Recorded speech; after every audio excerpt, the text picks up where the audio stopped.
Welcome back, ladies and gentlemen, to the highly anticipated Outer Worlds. My name is Camel, and today I have for you a beginner's or starter's guide to the Outer Worlds.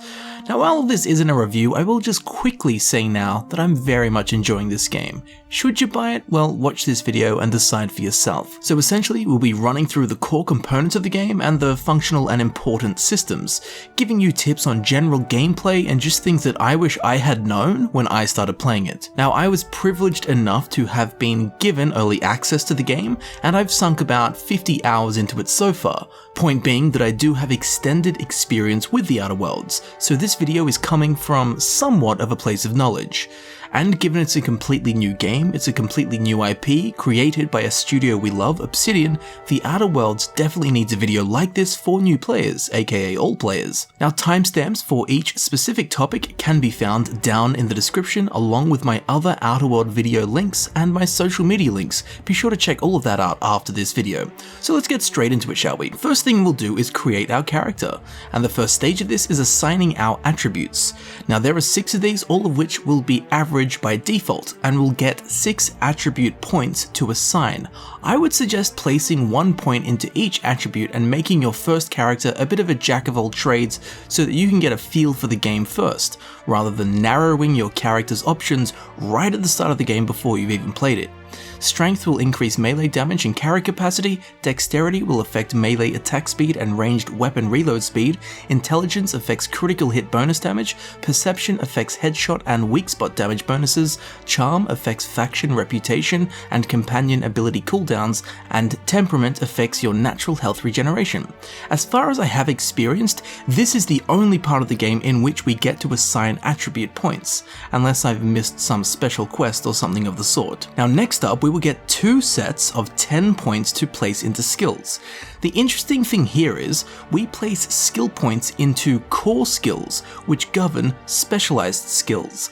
So if we place a skill point into the core skill melee, both our one-handed and two-handed skills will increase. Same goes for all of the other core skills: ranged, defense, dialogue, stealth, tech, and leadership. This works up until skill level 50, in which we then have to assign skill points to specific skills rather than their overarching core skills. As mentioned in the character creation section, we can assign 2 lots of 10 skill points to core skills. So while we do have 20 skill points to spend, at this part of the game we must choose 2 core skills to assign 10 points to. I won't go through all of the skills and perks because it's quite arcane and very simple, but in general, points in ranged makes you better with ranged weapons, etc. Stuff like that. Nothing that really needs explaining, although I will explain how skills and perks and flaws work later on in the video. Now, after this, we'll get to choose 1 aptitude. This is like a permanent extra small bonus our character will carry with them all game, boosting specific skills or providing resistances and so on. It's quite minor and not that important, so you can browse through these when you get your hands on the game. Again, it's no big deal. And then we'll get to create our character, our beautiful character, and give them a good name. Firstly, we'll do a simple general advice. It might seem benign to say such a thing in an RPG, but my first piece of advice is loot everything. I watched a few people's gameplay videos, and they just kept leaving loot behind. Everything in this game has a purpose. Junk items are used to sell to get money. I mean, mind blown, you need money in this game, right? Weapons and armor that you don't necessarily need can be broken down into parts to repair your other gear or sold to vendors. Everything has a purpose and a value, so pick up everything. A merchant, a vending machine, a workbench is never far away, so at most, if you pick up too much stuff, you'll be over encumbered for a minute or 2 before you make it back to one of the aforementioned services, and at the end of the day, you'll be better off for it. So loot everything, don't leave anything behind, there's no point. Now when it comes to stealing items, make sure as not to get caught, obviously, but I would also suggest stealing everything you can, as in the Outer Worlds, stolen items are not labeled as such. So you can walk into a shop, sneak upstairs, steal all of the shopkeep's belongings, and then walk back downstairs and sell them all straight back to the merchant. I love this system, it saves time and kerfuffle. So again, advice of the day, steal everything. Of course, with all of these items that we've been stealing and collecting, when we do get the opportunity, make sure to sell items to vendors. There are merchants in all the towns I've come across so far, and scattered about in greater numbers, there are vending machines dotted around the map.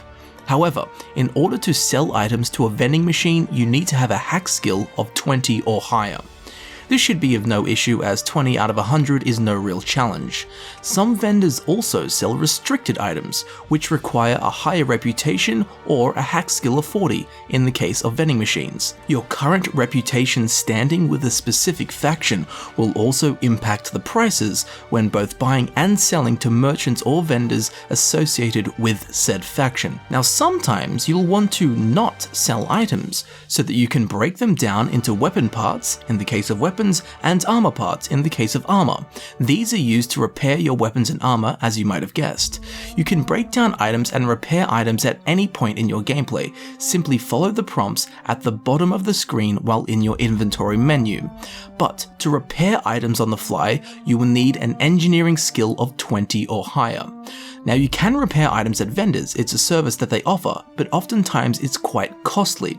So I tend to sell the expensive gear that I get and then break down the less valuable gear. For example, I can repair my gun with weapon parts that I got from breaking down a sword that had a value of 6, or I can spend 200 bits at a vendor to repair that same gun. You'll be much better off repairing your own gear. So pick up everything, break down anything that's not so valuable and unwanted, and then use those parts to repair your good stuff.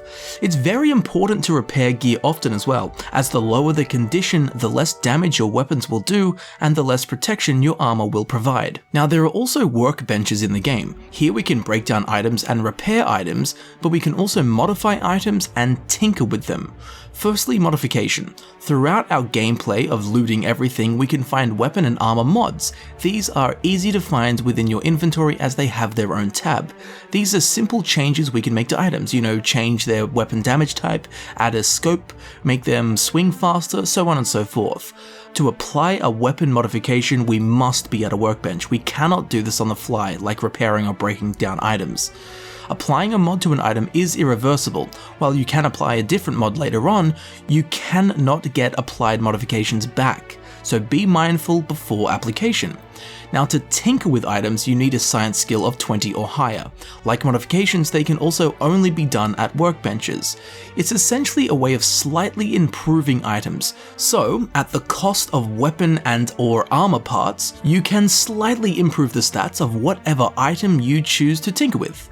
It's not a massive part of the game, but if you have some spare parts lying around and have an item that you love and want to give it a bit more kick, that's where tinkering comes in. Now, quickly running over our inventory, we can have 4 weapons slotted into our quick select. Of course, slap on your 4 favorite weapons.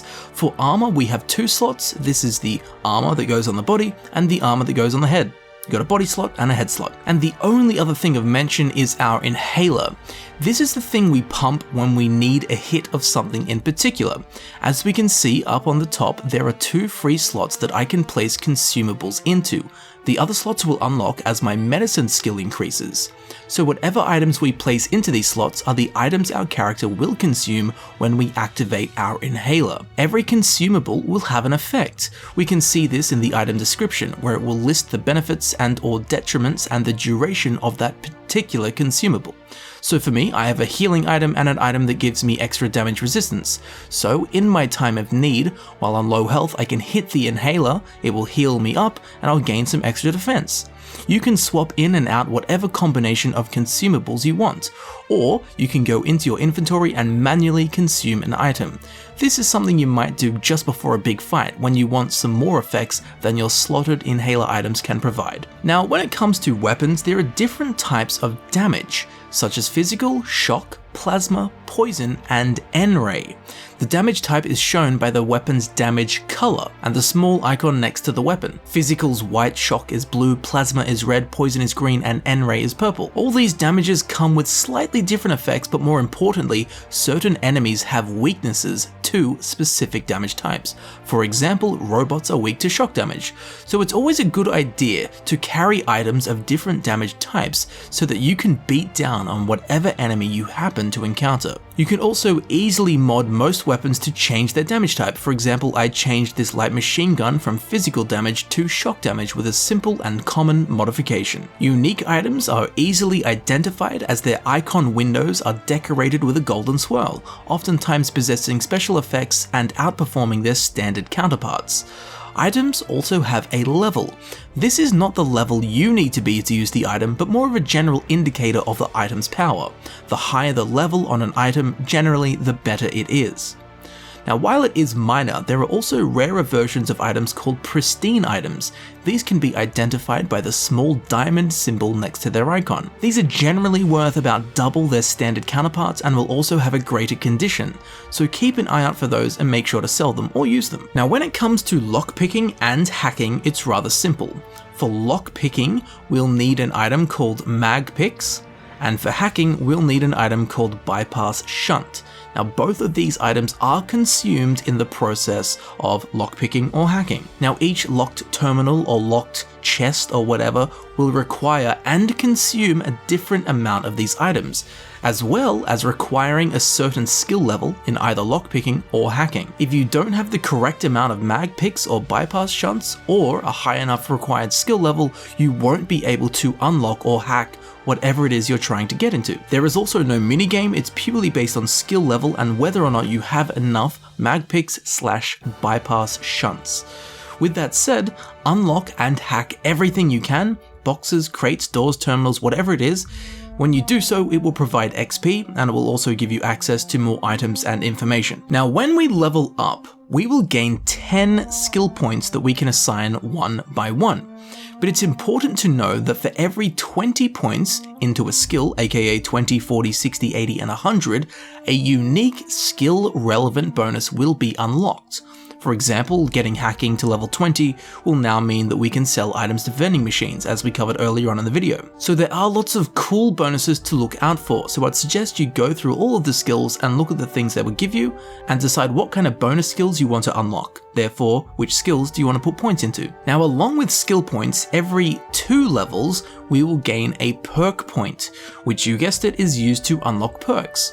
Both skill points and perks cannot be undone once chosen, so choose wisely. There are 3 tiers of perks. The perks in tier 1 can be unlocked at any time. The perks in tier 2 will only unlock once we have already spent 5 perk points, which we'll have to do in tier 1, and tier 3 only unlocks once we have spent 10 perk points, which we will have to do in either tier 2 or tier 1. As you would imagine, perks provide things like extra carry weight, faster run speed, faster sprint speed, faster health regeneration, all of these good things. And again, they cannot be undone, so choose carefully. Have a good long think about it. Now, there is also a little something called flaws.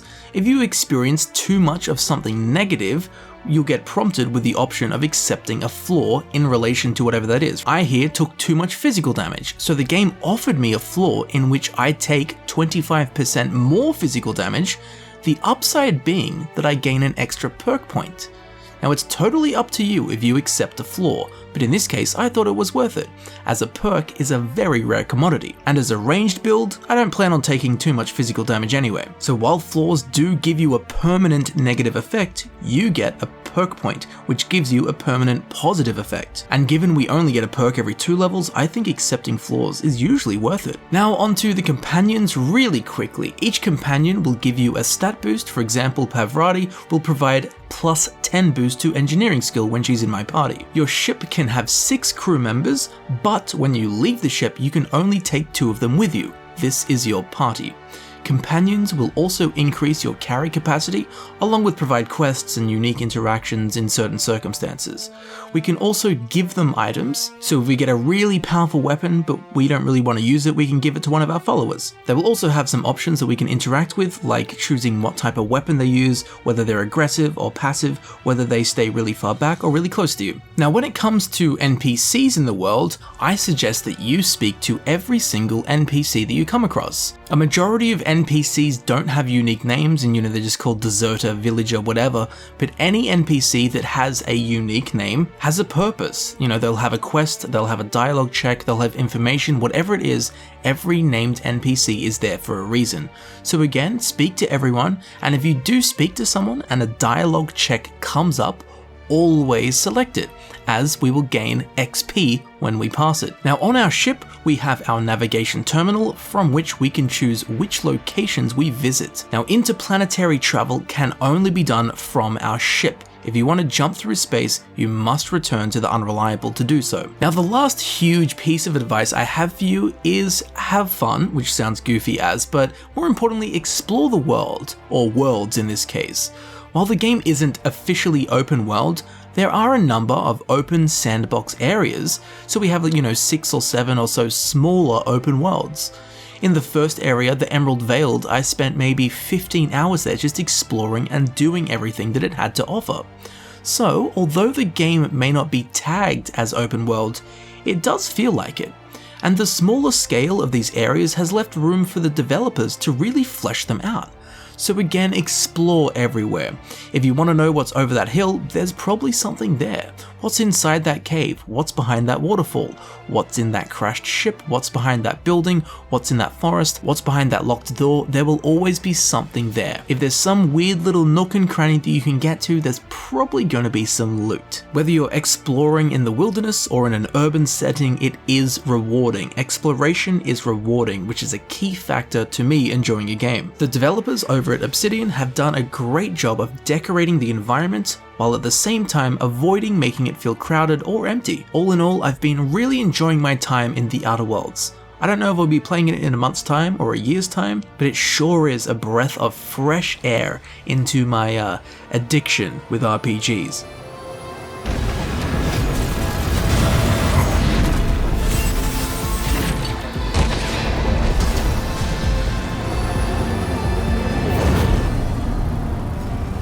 So there you have it, ladies and gentlemen. I've been Camel, and this has been my basics guide for the Outer Worlds. Undoubtedly, I've forgotten something, so be sure to leave any of your hot tips down below to help fellow cosmonauts. And if you do have any questions, be sure to leave them in the form of a comment down below. I'll do my best to answer them if I have the knowledge. I do hope that this video helped you out, and if it did, you'll be very interested in checking out my other Outer Worlds videos that I've already done. Links to them can be found down in the description. Now down there in the old description, you can also find links to my social media. Be sure to follow me on Instagram and Twitter, and if you'd like to support the channel in a more personal way, you can become a heroic patron on Patreon or a sponsor of the channel right here on YouTube. As I'm sure you know, all of my time and energy goes into making these videos that I create for you to enjoy, so your support is most appreciated and welcomed in any and all forms. So thank you very much for watching, thank you for supporting the channel, and I'll see you very shortly in the next video. I'll see you there soon.